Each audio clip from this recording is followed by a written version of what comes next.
당신이 지금 이 목소리를 듣고 있는 것에는 이유가 있습니다. 오늘은 좀처럼 이야기되지 않는 시간에 대해 편지를 쓰고 싶습니다. 바로 잠입니다. 당신의 인생을 통틀어 헤아려 보면 거의 3분의 1이 그 어둡고 고요한 나라, 의식이 꺼진 시간 속에 놓여 있습니다. 그런데 그 방대한 시간을 두고 당신은 무엇을 하고 계십니까? 대개는 그저 하루를 마감하는 스위치처럼 별다른 의미 없는 공백으로 흘려보내지요. 면접을 앞두고 수술대에 오르기 전, 힘겨운 결정을 앞두고는 무릎을 꿇으면서도 정작 매일 밤 눈을 감기 직전에는 아무런 기도도 없이 스스로를 그냥 내던져 버리곤 합니다. 여기 잠들지 않으시는 분이 계십니다. 그리고 잠들지 않는 또 다른 존재, 우리 영혼의 원수도 있습니다. 그는 당신의 의식이 가라앉고 경계가 풀어지는 그 순간이야말로 가장 손쉬운 틈이라는 것을 정확히 알고 있습니다. 그럼에도 우리는 밤마다 마치 중립지대로 걸어 들어가듯 무방비로 스스로를 내맡깁니다. 그러나 성경을 펼쳐보면 잠이란 결코 영적인 삶이 잠시 쉬어가는 정지 구간이 아니라 다른 차원으로 이어지는 하나의 연속선이라는 것을 알게 됩니다. 낮에는 맹훈련을 하면서도 밤의 회복과 관리를 소홀히 해놓고 다음날 경기에서 왜 무너졌는지 의아해하는 운동선수를 생각해 보십시오. 잠들기 전 자신의 영을 준비시키지 않는 영적 전사는 이미 하루의 절반을 내어준 채 새날을 시작하는 셈입니다. 실제로 성경은 낮의 분주함이 아니라 밤의 고요함 속에서 벌어진 하나님의 만남으로 가득 차 있습니다. 야곱이 하늘까지 닿은 사다리를 본 것은 잠자는 동안이었고 그것이 그의 삶 전체의 방향을 바꾸어 놓았습니다. 요셉이 훗날 여러 민족을 구원할 준비를 하게 된 예언적 통찰을 받은 것도 꿈속에서였고 어린 사무엘이 자기 이름을 부르시는 하나님의 음성을 들은 것도 온 세상이 잠든 한밤중이었습니다. 시편 기자는 이렇게 노래합니다. 내가 평안히 눕고 자기도 하리니 나를 안전히 살게 하시는 이는 오직 여호와이시니이다. 이것은 지친 사람이 내뱉는 힘없는 넋두리가 아닙니다. 신뢰하는 자가 선포하는 전쟁의 언어이며 자신의 무방비 상태를 가장 강한 분께 맡기는 전략적 결단입니다. 욥기 33장은 하나님께서 사람이 깊이 잠들거나 침상에서 졸 때 꿈과 밤의 환상을 통해 사람의 귀를 여시고 경고하신다고 분명히 말합니다. 잠은 영적 활동이 멈추는 무대의 막간이 아니라 그 활동이 방향을 바꾸는 지점입니다. 그렇다면 눈을 감기 전 우리가 놓치고 있는, 그러나 놓치면 안 될 무언가가 있지 않겠습니까? 저는 있다고 생각합니다. 밤 역시 하나의 전쟁터이기 때문입니다. 사도 베드로는 우리의 대적이 우는 사자처럼 삼킬 자를 찾아 두루 다닌다고 경고했습니다. 그렇다면 언제가 가장 삼켜지기 쉬운 순간이겠습니까? 바로 의식이 꺼진 그 시간입니다. 밤마다 찾아오는 악몽, 평화를 앗아가는 불면, 어둠 속에서 유독 크게 울리는 불안한 생각들. 이것들은 단순히 몸이나 마음의 문제만은 아닙니다. 우리가 잠든 사이 마음의 영토를 둘러싼 실제 다툼이 벌어지고 있는 것입니다. 그런데 만약 당신이 그 싸움에서 가만히 당하고만 있을 필요가 없다면 어떨까요? 당신의 침실을 영적 요새로, 잠을 하나의 무기로 바꿀 수 있다면요. 인생의 3분의 1을 회복과 보호, 그리고 계시의 시간으로 되찾을 방법이 있다면 어떻겠습니까? 저는 오래전부터 영적인 실제가 우리 눈에 보이고 손에 잡히는 물질 세계보다 오히려 더 견고하고 확실하다고 말해왔습니다. 우리가 잠들기 전 어떤 자세를 취하는지를 보면 보이지 않는 세계에 대해 우리가 실제로 무엇을 믿고 있는지가 고스란히 드러납니다. 전투가 있다고 믿는다면 군인처럼 채비할 것이고 하나님께서 말씀하신다고 믿는다면 귀 기울이려 영혼을 잠잠케 할 것입니다.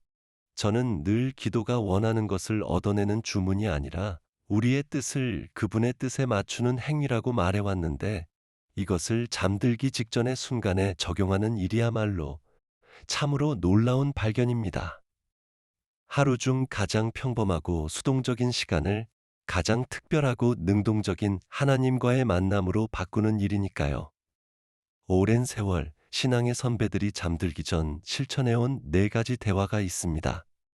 이 네 개의 열쇠를 꾸준히 사용하면 당신이 쉬는 방식과 깨어나는 방식 모두가 근본적으로 바뀔 것입니다.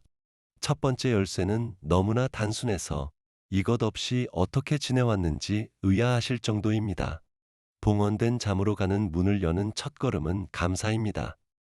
다만 여기서 말하는 감사는 모든 것에 감사합니다라는 식의 두루뭉술한 인사말이 아닙니다.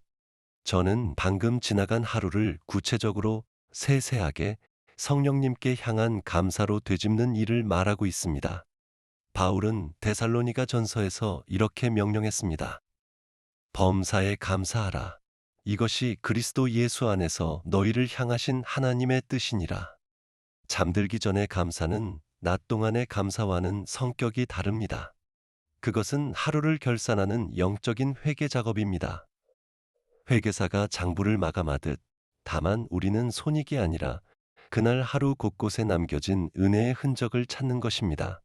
오늘 하루 감사합니다라고 뭉뚱그리는 대신 그 회의에서 제게 지혜의 말씀을 주셔서 감사합니다. 폭발하기 직전 아들에게 인내심을 주셔서 감사합니다. 하마터면 일어날 뻔한 사고에서 건져주셔서 감사합니다라고 말해 보십시오. 구체적인 감사는 성령님이 막연한 어떤 힘이 아니라 우리 하루의 세세한 자리마다 함께 하시는 인격적인 분임을 인정하는 행위입니다. 이 구체적인 감사는 우리 침실의 공기를 바꾸어 놓습니다. 그저 쉬는 방이었던 곳이 성소가 됩니다. 구약의 성막이 하나님의 임재가 인정되고 존귀히 여겨졌기에 만남의 장소가 되었듯 우리 침실도 그분의 선하심을 인정할 때 거룩한 공간이 됩니다. 시편 100편은 감사함으로 그의 문에 들어가며 찬송함으로 그의 궁정에 들어가라고 말합니다. 잠자리에 들 준비를 한다는 것은 사실 새로운 영역으로 들어서는 일이며 그 문을 여는 열쇠가 바로 감사인 것입니다. 감사함으로써 우리는 무의식의 시간조차 그분의 주권 아래 있음을 선포합니다. 지나간 낮도 다가올 밤도 당신의 것입니다 라고 고백하는 것입니다.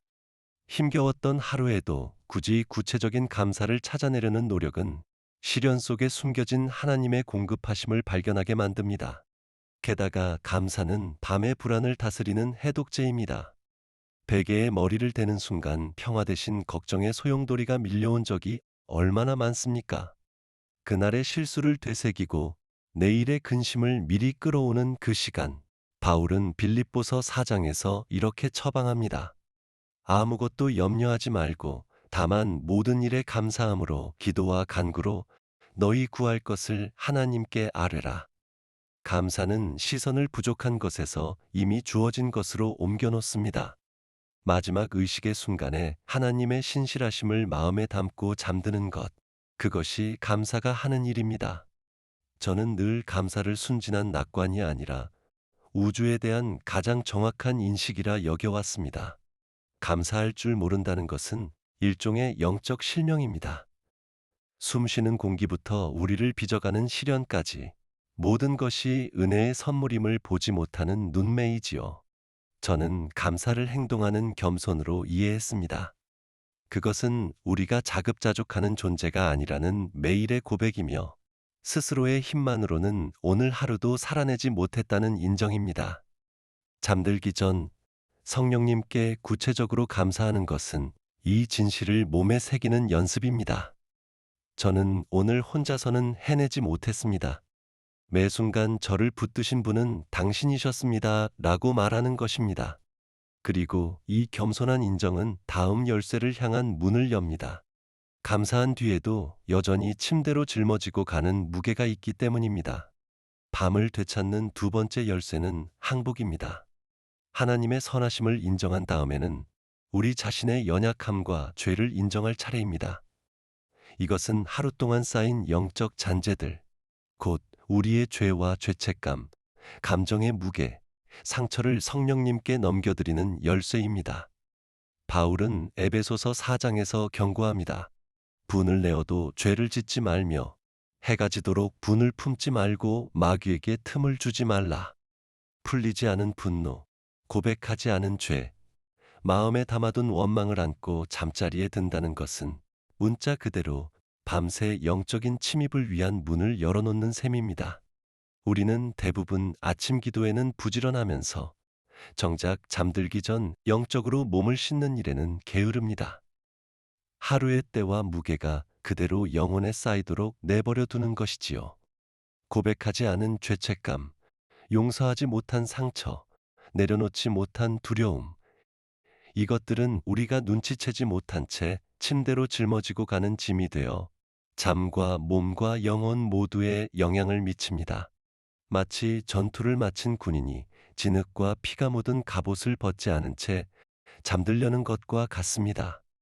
갑옷은 반드시 필요하지만 다음 전투에서 제 역할을 하려면 매일 손질해야 하는 법입니다. 밤의 고백에 담긴 신학은 단순하면서도 강력합니다. 요한일서 1장 9절은 이렇게 약속합니다. 만일 우리가 우리 죄를 자백하면 그는 미쁘시고 의로우사 우리 죄를 사하시며 우리를 모든 불의에서 깨끗하게 하실 것이요. 잠들기 전의 고백은 하루를 씻어내는 정결 예식이 됩니다. 여기 미묘하지만 중요한 구분이 있습니다.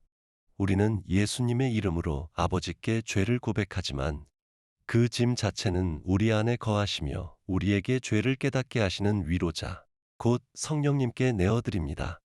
그것은 친밀한 대화입니다.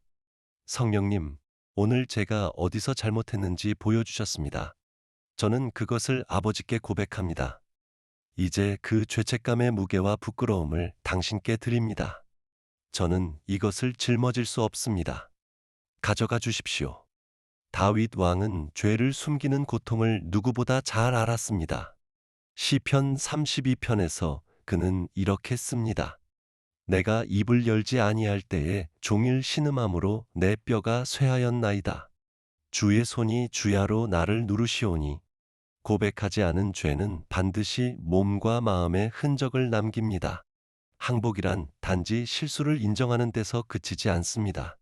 그것은 책임의 소재를 옮기고 통제권을 넘겨주는 일입니다. 예수님은 마치 지친 하루의 끝을 위해 준비된 것 같은 초대를 하셨습니다. 마태복음 11장에서 그분은 말씀하십니다. 수고하고 무거운 짐진 자들아, 다 내게로 오라. 내가 너희를 쉬게 하리라.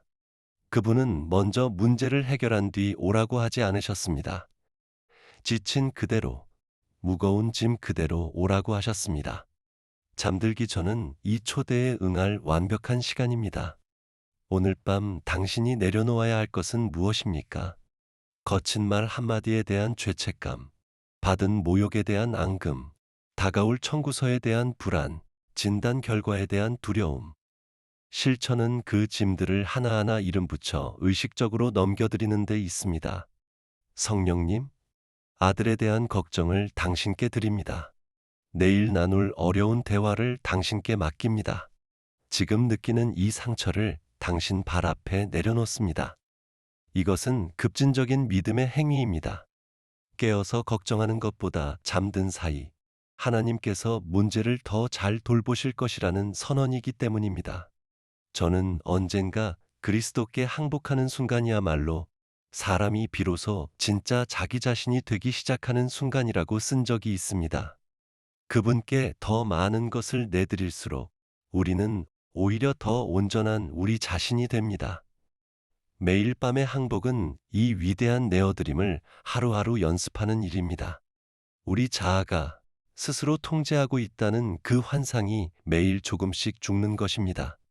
저는 잠을 작은 죽음이라고, 다가올 우리의 최종적인 죽음을 위한 매일의 리허설이라고 여겨왔습니다. 이 작은 죽음을 의식적인 내어드림으로 바꾸면 그 의미가 구속됩니다. 우리는 밤마다 스스로를 붙들 수 없는 그 순간에 우리를 붙드시는 분을 신뢰하는 법을 배우는 것입니다. 그러나 항복만으로는 부족합니다. 아무리 해방적이라 해도 보호가 따르지 않으면 온전하지 못합니다. 집을 청소한 뒤에는 문을 잠가야 하는 법이니까요. 그래서 세 번째 열쇠가 필요합니다. 바로 보호입니다. 감사를 드리고 짐을 내려놓은 다음에는 잠이라는 무방비한 시간 동안 자신과 가족과 가정을 하나님의 덮으심 아래 두어 달라고 의식적으로 구할 차례입니다. 시편 127편은 이렇게 상기시킵니다. 여호와께서 성을 지키지 아니하시면 파수꾼의 깨어 있음이 헛되도다. 물리적인 자물쇠와 경보장치만으로는 부족합니다. 우리에게는 신성한 감시가 필요합니다. 앞서 보았듯 잠든 사이 우리의 의식은 쉬지만 영은 여전히 깨어 영적 세계를 감지합니다. 원수는 그것을 압니다. 밤마다 찾아오는 압박감, 밤에 갑작스레 깨는 두려움, 영적인 근원을 가진 불안한 꿈들은 상상력이 지어낸 이야기가 아닙니다. 그것은 실제 전장에서 벌어지는 실제 공격입니다. 보호를 구하는 것은 두려움이나 강박이 아니라 지혜와 영적 현실 감각의 발로입니다. 베드로의 경고를 진지하게 받아들이고 합당한 대비를 하는 것뿐입니다. 그리고 성경은 우리를 빈손으로 세워두지 않습니다. 밤의 보호에 관한 구체적인 약속들이 곳곳에 있습니다.